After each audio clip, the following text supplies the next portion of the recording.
प्यारे विद्यार्थियों, हमारा आज का व्याख्यान है अंग्रेज़ों की शिक्षा नीति। ये 5वां व्याख्यान। इससे पहले 4 व्याख्यान हो चुके हैं।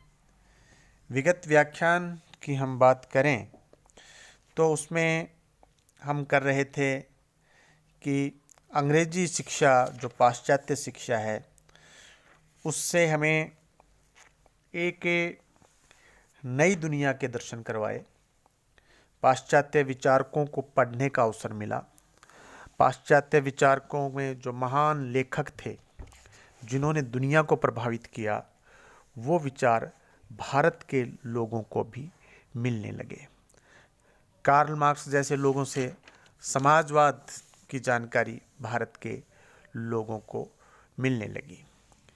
इसके साथ साथ हमने यह भी किया कि अंग्रेजी भाषा के अध्ययन एवं उसका जो एक अनुशीलन कहा जाए से जनतांत्रिक एवं बुद्धिवादी दृष्टिकोण का उदय हुआ।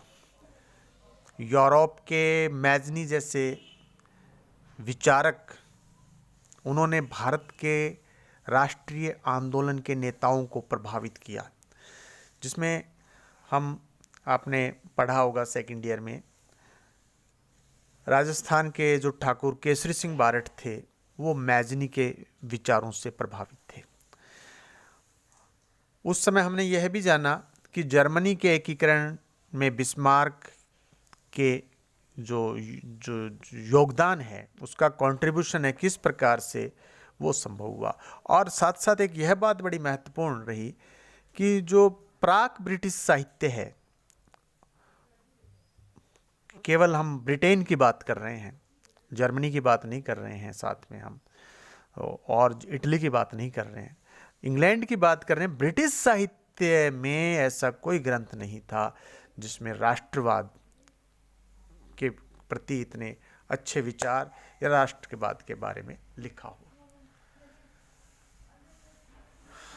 ये जो शिक्षा पद्धति थी, इसने भारत में यदि इसका एक लाभ देखें तो एक सशक्त माध्यम यहाँ पर प्रदान किया। शिक्षित भारतीयों को, जो कि देश के विविध भागों में निवास करते थे, आपस में एक दूसरे से मिलने, एक होने, विचार विमर्श करने का एक अच्छा कनेक्टिंग लैंग्वेज हो गई। जैसे दक्षिण भारत के लोगों की अलग लैंग्वेज थी, उस पूर्वी भारत में अलग लैंग्वेज थी, पश्चिमी भारत में अलग, उत्तरी भारत में अलग। तो ये जो अंग्रेजी भाषी जो लोग हैं जिन्होंने अंग्रेजी सीख ली थी, उनके पास में एक नई लैंग्वेज थी, उन पढ़े लिखे लोगों के पास में। आम भारतीयों की बात नहीं है विद्यार्थियों, जो अंग्रेजी शिक्षा ग्रहण कर चुके थे और देश के विभिन्न हिस्सों में रह रहे थे, उनके आपस में विचार विमर्श करने का शक्तिशाली माध्यम बना। जो पाश्चात्य जगत की गतिविधियां जो अंग्रेजी समाचार पत्रों में आती थीं, उनको भी लोग पढ़ने लगे।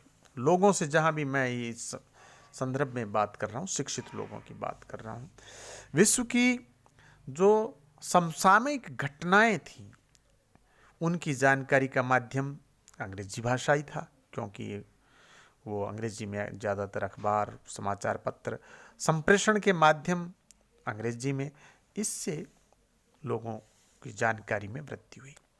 अंग्रेजी भाषा एक ऐसा माध्यम बन गई जिसमें विभिन्न भाषाओं को बोलने वाले भिन्न भिन्न प्रांतों के लोग एक दूसरे के निकट आ गए। इस समय किसी एक ऐसे तत्व की आवश्यकता थी जिसके द्वारा विभिन्न प्रांतों और क्षेत्रों के व्यक्ति जो अलग अलग भाषाएं बोलते थे, उनमें जिनमें जो एक सामूहिक राजनीतिक उद्देश्य नहीं थे, अलग अलग लेकिन सामूहिक नहीं थे, वे एक दूसरे के निकट आकर, मतलब उनकी जो चीज़ें हैं अब वो सामूहिक होने लगी। अंग्रेजी भाषा ने देश भर में शिक्षित भारतीयों के बीच एक एक यूँ कहे कि एक अच्छा मंच उनको दे दिया। इस तरह विदेशी शासन ने राष्ट्रीय भावनाओं के विकास के लिए उपयुक्त वातावरण भी बनाया।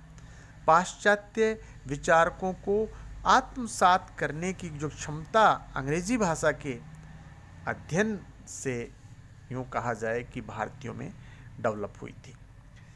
यह भी कहा गया कि अंग्रेजी शिक्षा प्राप्त भारतीयों ने ब्रिटिश सरकार से संघर्ष करने की परंपरागत पद्धति त्याग दी। उनके समाचार पत्रों का प्रकाशन सार्वजनिक सभाओं, राष्ट्रीय संस्थाओं, संगठनों द्वारा सरकार का उन्होंने विरोध किया। नवीन ये जो विरोध करने के जो तरीके जो मैंने विद्यार्थियों अभी जिनका उल्लेख किया है कि वो परंपरागत जो पद्धति थी वो तो बंदूक की थी या तलवार की थी विरोध करने की, कोई और इस प्रकार का तरीका। लेकिन अब जो विरोध हुआ अंग्रेजी शिक्षा के प्रभाव से अब अखबार के जरिए हो रहा है, सार्वजनिक सभाओं के जरिए हो रहा है, और कोई राष्ट्रीय संस्था या ऑर्गेनाइजेशन जैसे भारतीय राष्ट्रीय कांग्रेस उनके द्वारा विरोध हुआ। नवीन शिक्षित वर्ग को समाज में प्रतिष्ठा प्राप्त हुई और उनकी बात को समाज के लोग स्वीकार भी करने लगे। ये गैर राजनीतिक राष्ट्रवादी सिद्धांतों पर भी विदेशी प्रभाव दिखाई दे रहा। भारत में अंग्रेजी शिक्षा के प्रसार से एक सांस्कृतिक संघर्ष की उत्पत्ति हो गई थी, क्योंकि भारतीय संस्थाएं, रीति रिवाज और आचार विचार पश्चिमी यूरोप की परिस्थितियों, संस्थाओं, जीवन के मानदंडों से एकदम अलग थी। हिंदू सांस्कृतिक राष्ट्रवाद इस संघर्ष के परिणाम स्वरूप उदित हुआ। किस संघर्ष के? जो पाश्चात्य विचार आ गए एक तरफ, और एक तरफ भारत की परंपरागत चीजें हैं जिसमें हमारे आचार विचार, रहन सहन, हमारे रीति रिवाज, ये जो हमारी चीजें हैं, हमारा खान पान, हमारी वेशभूषा, ये हमारा लाइफस्टाइल बिल्कुल अलग, और वो बिल्कुल अलग, इवन हमारी चमड़ियों का रंग भी अलग। तो इससे एक हिंदू सांस्कृतिक राष्ट्रवाद का उदय होता है। तो भारत में प्रारंभिक राष्ट्रवादियों में दो तरह के विचार मिलते हैं। पहली विचारधारा अंग्रेजी राजनीतिक और आर्थिक सिद्धांतों से प्रभावित थी और समकालीन यूरोपीय राष्ट्रीयता से प्रमुख तत्व ग्रहण कर रही थी। दूसरी विचारधारा पाश्चात्य विदेशी सभ्यता के बढ़ते प्रभाव और देश के पाश्चात्यकरण की प्रतिक्रिया से उत्पन्न हुई। ये उत्पन्न हुई जो प्राचीन भारतीय संस्कृति के पुनर्जागरण का प्रतिपादन करती थी। जो भारतीय संस्कृति का पुनर्जागरण है, ये पूरा इस पे एक टॉपिक है, बहुत महत्वपूर्ण टॉपिक है, जो आधुनिक भारत में हम पढ़ते हैं 19वीं शताब्दी में, बहुत महत्वपूर्ण टॉपिक है। तो इस विचारधारा ने बुद्धिजीवियों के इस विचारधारा के जो बुद्धिजीवी थे ने अतीत का पुनः एक रिसर्च शुरू किया। वो अतीत जो कभी हमने जो पहला व्याख्यान है उसमें हम जिक्र कर रहे थे, जिसमें भारत पूरे विश्व का गुरु कहलाता था। जब यूरोप अंधकार काल में था तब भारत अपने यौवन पर था और सोने की चिड़िया कहलाता था। और यहाँ योग अध्यात्म के साथ साथ यहाँ की आर्थिक समृद्धि, यहाँ के लोगों का पवित्र आचरण, विचारों में जो पवित्रता थी, विचारों में अध्यात्म था, इसके साथ साथ में यहाँ की साइंस और टेक्नोलॉजी, यहाँ इतने इतने बड़े विपुल एक साहित्य की जो रचना हुई, उन सब का एक रिसर्च दोबारा से शुरू किया गया। दूसरी ओर के जो मान्यता वाले राष्ट्रवादियों ने जो रिसर्च कर रहे थे, इन्होंने भारत की एकता को कौटिल्य, जिनको चाणक्य भी कहते हैं, जिनको विष्णुगुप्त भी कहते हैं, जैसे राष्ट्रवादी कूटनीतिज्ञों एवं भारत के उत्तर दक्षिण पूर्व पश्चिम स्थित गुरु शंकराचार्य के 4 धामों में उन्होंने भारत की कुछ जो पुरानी जो चीज़ें हैं उनको खोजने का कार्य किया। परंतु साथ में यह भी कि ये जो राष्ट्रवादी थे, जो रिसर्च कर रहे थे हमारे एंशिएंट पीरियड का, वो रूढ़िवादी ने भी नहीं थे। ऐसा नहीं है कि वो पुराने का समर्थन कर रहे हैं तो उनके विचारों में कोई रूढ़िवादिता थी, बल्कि आधुनिकता के समर्थक थे। लेकिन विद्यार्थियों, यहाँ ध्यान देने की आवश्यकता है, आधुनिकता के समर्थक हैं वो, लेकिन उनकी आधुनिकता पाश्चात्यकरण वाली आधुनिकता नहीं है। उनकी आधुनिकता पाश्चात्यकरण से संबंधित नहीं है। वो आधुनिकता के समर्थक हैं, लेकिन वो पाश्चात्यकरण के समर्थक नहीं है। वैसा परिवर्तन चाहते थे जिसमें विदेशी संस्कृति को भारतीय परंपराओं में समन्वित किया जा सके। जब मैकालेवाद, जो भारत के अंदर अंग्रेजी शिक्षा लेके आया, द्वारा ब्रिटिश सरकार ने भारत पर सांस्कृतिक हमला शुरू किया, तो भारतीय प्रबुद्ध जन सजग हो गए। उन्होंने भारत की प्राचीन संस्कृति एवं परंपरा से प्रेरणा लेना प्रारंभ कर दिया और उनका प्रचार प्रसार करना प्रारंभ कर दिया। दूसरे शब्दों में, राष्ट्रीयता की भावना का विकास महान, हमारी जो एक प्राचीन भारत की महान संस्कृति के पुनरीक्षण से संभव हुआ। कहा जाता है कि भारतीय राष्ट्रवादियों ने राष्ट्रवादी विचार पाश्चात्य साहित्य से ग्रहण किए थे। भारतीय साहित्य में राष्ट्रवादी विचार नहीं मिलते। विद्यार्थियों, यह तथ्य ठीक प्रतीत नहीं होता है। भारतीय अपने सभी धार्मिक कृत्यों में ब्रह्माव्रत एवं भारतवर्ष के प्रतीक महाराज्य या साम्राज्य का उल्लेख अवश्य करते हैं। प्रत्येक भारतीय नहाते समय गंगा, गोदावरी, कृष्णा, कावेरी, ब्रह्मपुत्र का उच्चारण करना नहीं भूलता।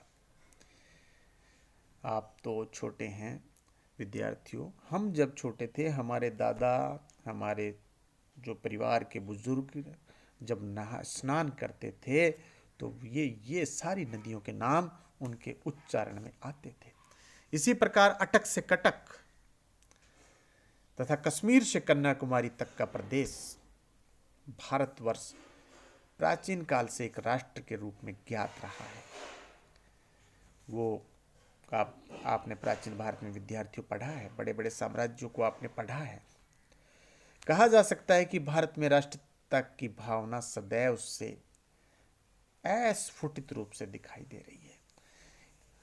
यदि हम कौटिल्य की बात करें, अब जिसका जिक्र अभी कुछ हमने 2 मिनट पहले किया, कौटिल्य के अर्थशास्त्र में भारतीय उपद्वीप, भारत जो महाद्वीप, ये उपद्वीप है हमारा भारतीय, इसके बारे में बिल्कुल स्पष्ट लिखा है।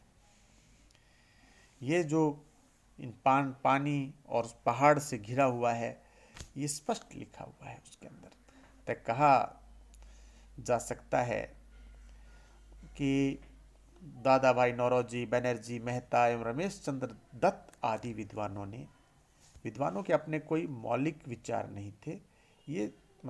ये सर्वथा अनुचित है। इन विद्वानों ने भारत के शोषण को देखा एवं अनुभव किया, अतः अपने विचारों को प्रकट करना राष्ट्रहित में समझा। तो ये एक भी कहा गया कि था कि ये अंग्रेजों से सीखा इन्होंने सब कुछ। आर्थिक जो शोषण की इन्होंने इतिहास लिखा वो सब अंग्रेजों से सीख करके लिखा, ऐसा नहीं है। इस भारत में ये सारे तत्व मौजूद थे और फिर उन्होंने यहाँ उन सब चीज़ों को देखा और वो अखबार भी पढ़ रहे हैं, वो लोगों की हालत भी देख रहे हैं और उन एकदम उनका जो कार्य है, यूँ कहा जाए कि मौलिक कार्य है उनका। तो इन विद्वानों ने जो देखा वो इन्होंने लिखा और जो इन्होंने उचित समझा राष्ट्रहित में। जहाँ तक लोकतांत्रिक पद्धति का प्रश्न है विद्यार्थियों, लोकतांत्रिक इस व्यवस्था के बारे में एक बार जान लेने के बाद इसके महत्व को ठीक है बहुत समझा। पाश्चात्य विद्वानों की धारणा है कि अंग्रेजी शिक्षा ने राष्ट्रवादियों को अंग्रेजी रूप में एक सार्वजनिक भाषा का आधार दिया। दूसरे शब्दों में अंग्रेजी शिक्षा प्राप्त व्यक्तियों ने ही राष्ट्रीय आंदोलन को गति प्रदान की, किंतु भारतीय शिक्षा प्राप्त वर्ग की राष्ट्रीय आंदोलन में क्या भूमिका थी, यह अभी डिबेट की बात है विद्यार्थियों।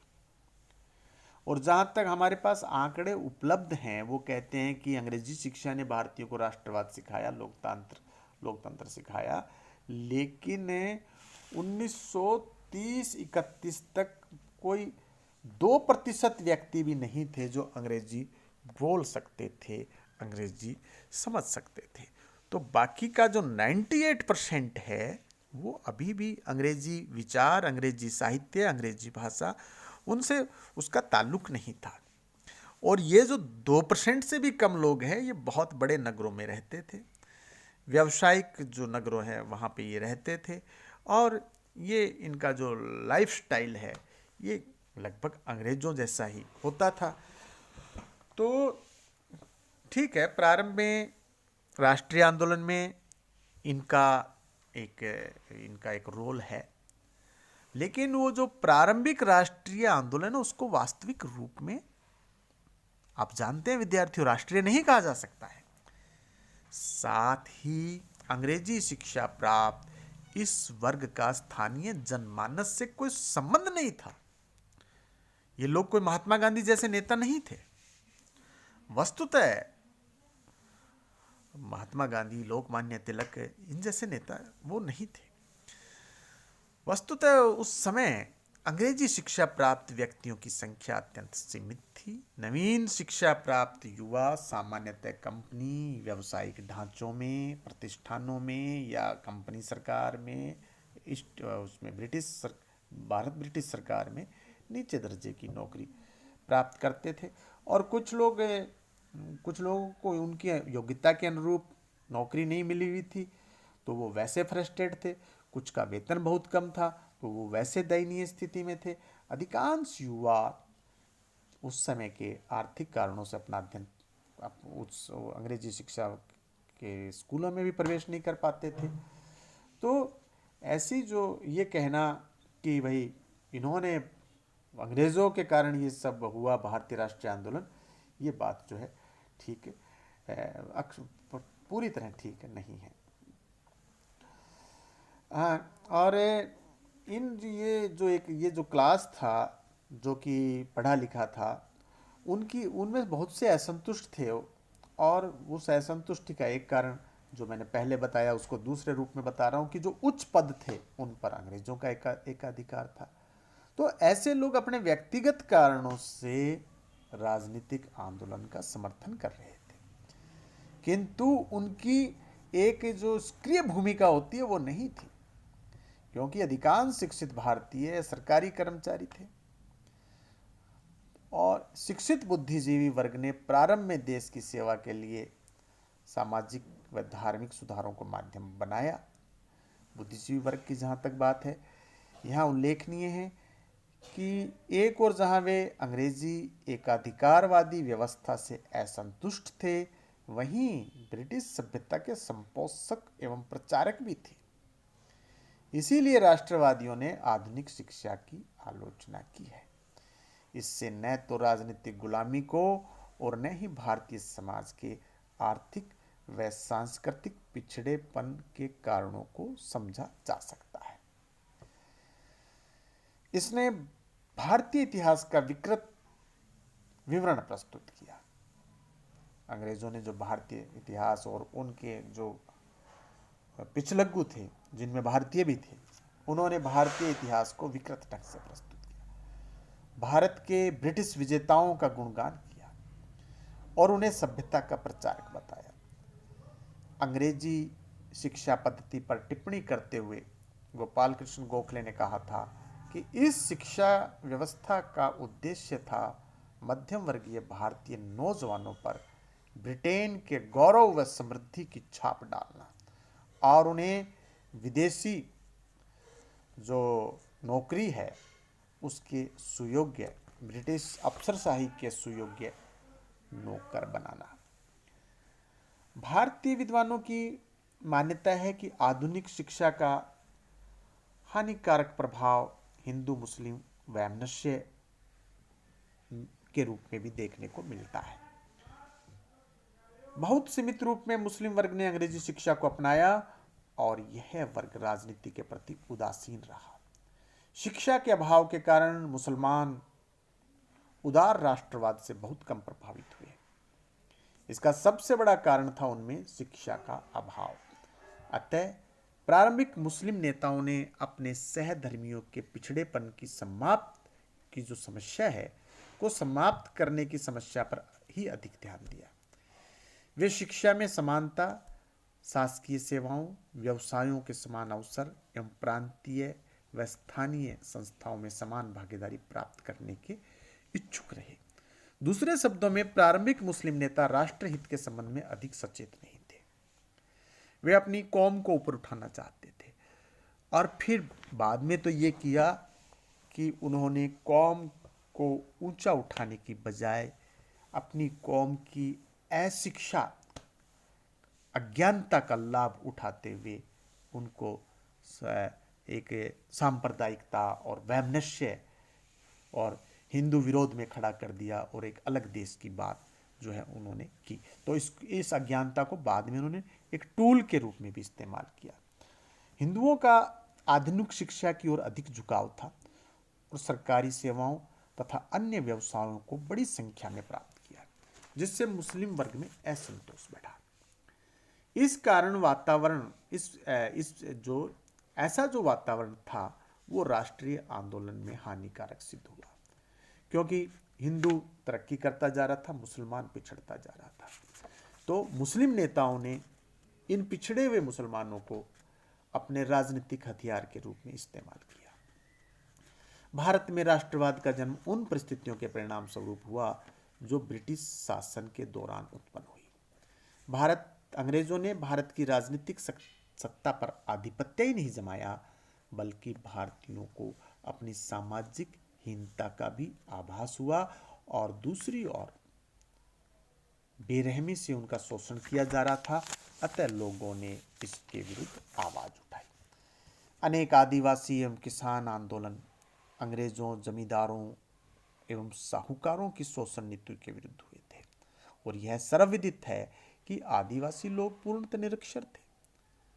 उनको तो अंग्रेज शिक्षा नहीं दे रहे थे राष्ट्रवाद की या लोकतंत्र की, लेकिन वो भी उठ खड़े हुए। यदि आदिवासी लोग आर्थिक शोषण के विरुद्ध आवाज उठा सकते थे तो क्या बिना अंग्रेजी शिक्षा प्राप्त भारतीय इसके विरुद्ध आवाज नहीं उठा सकते थे? स्पष्ट है कि भारत में अंग्रेजी शिक्षा का विस्तार न भी किया जाता तो भारतीय जनता अपने शोषण को समझने में सफल होती। विश्व के अन्य देशों में जिस प्रकार राष्ट्रवाद का जन्म ब्रिटिश शिक्षा के बिना संभव हुआ, क्या भारत उससे वंचित रह सकता था?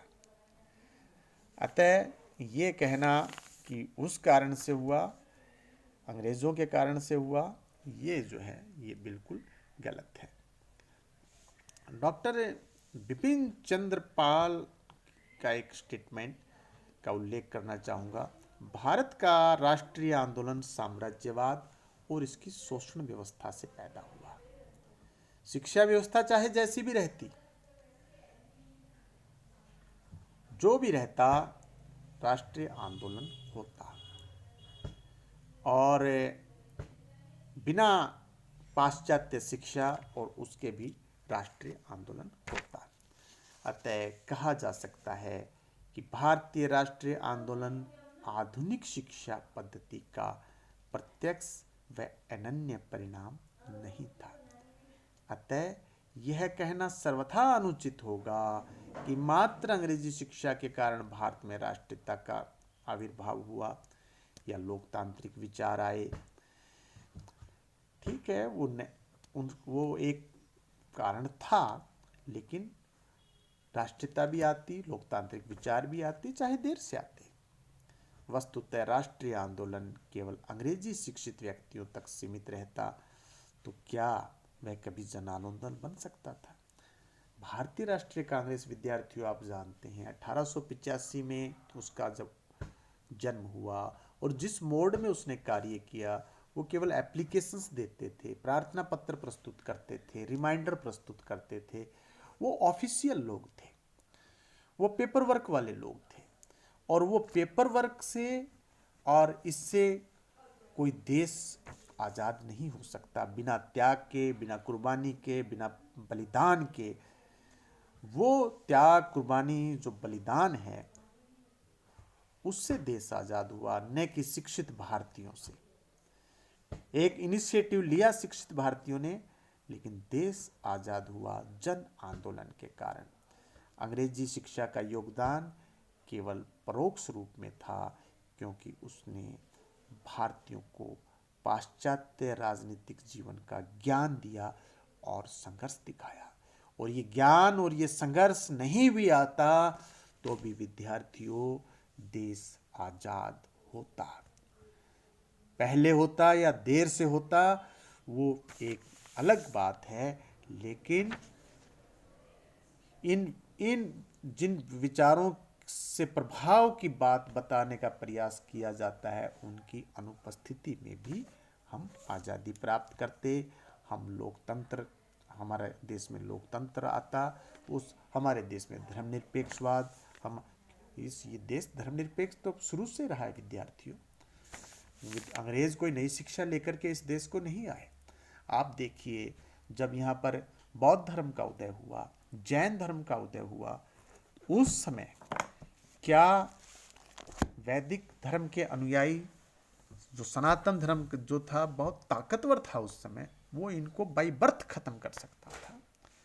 महावीर स्वामी और गौतम बुद्ध अकेले घूमते थे, उनको मिटा सकता था, लेकिन धर्मनिरपेक्षता, दूसरे के विचारों, दूसरे की परंपराओं का आदर करना हमारे संस्कृति में, हमारे ब्लड के अंदर रहा है।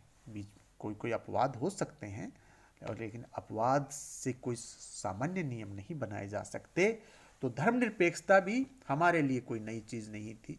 हमारे लिए मानव अधिकार भी कोई नई चीज़ नहीं है। हमारे देश में तो प्राचीन काल से ही विश्व बंधुत्व की बात होती है, सर्वे सुखिन की बात होती है। तो ये सब चीज़ें हमारे देश में प्राचीन काल से थी, जो भारतीय नवजागरण के दौरान, पुनर्जागरण के दौरान 19वीं शताब्दी में पुनः लोगों के सामने प्रकट होती हैं और उनको एक दिशा प्रदान करती हैं। तो विद्यार्थियों, ये हमारा जो अंग्रेज़ों की शिक्षा नीति पर हमने जो एक टॉपिक शुरू किया था, वो यहाँ पर विद्यार्थियों समाप्त होता है। धन्यवाद।